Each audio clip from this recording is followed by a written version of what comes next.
Bibenta ko na to guys, yung mga equipment ko na hindi naman ginagamit at nagpapaksikip lang doon sa aking storage.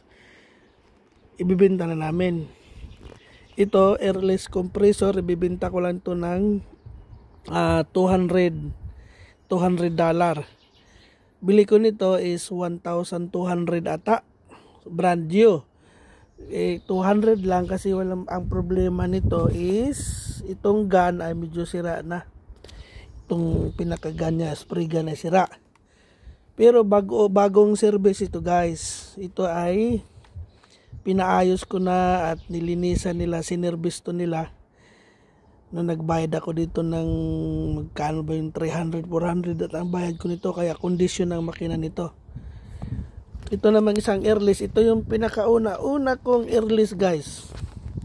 Ito yung noong nagsa-sideline pa lang ako. Napaka malaking pakinabang to sa akin noon. Wala pa akong pambili noon.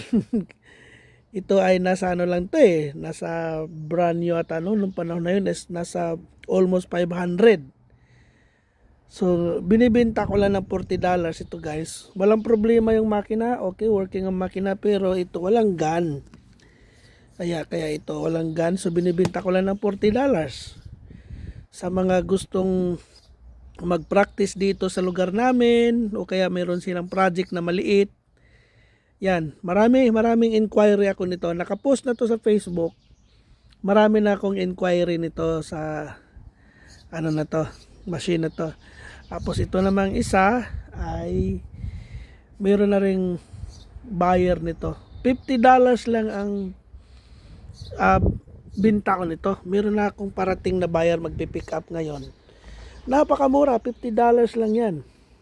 Sikanhan lang naman ito, $50, pero maayos yan, may hose pa yan kasama. Ayan, so walang problema yan.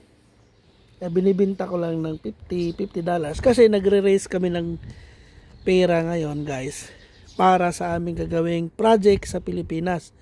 Marami akong mga kayamanan dito sa bahay na hindi naman ginagamit, at nagtatambak lang siya guys ng storage, kaya ibibenta ko na para mapakinabangan. Hindi naman ginagamit, masisira lang ng masisira, kaya mura na ko na lang ibibenta. Maka-raise lang ako ng kunting pera sa papagawa naming building sa Pilipinas guys.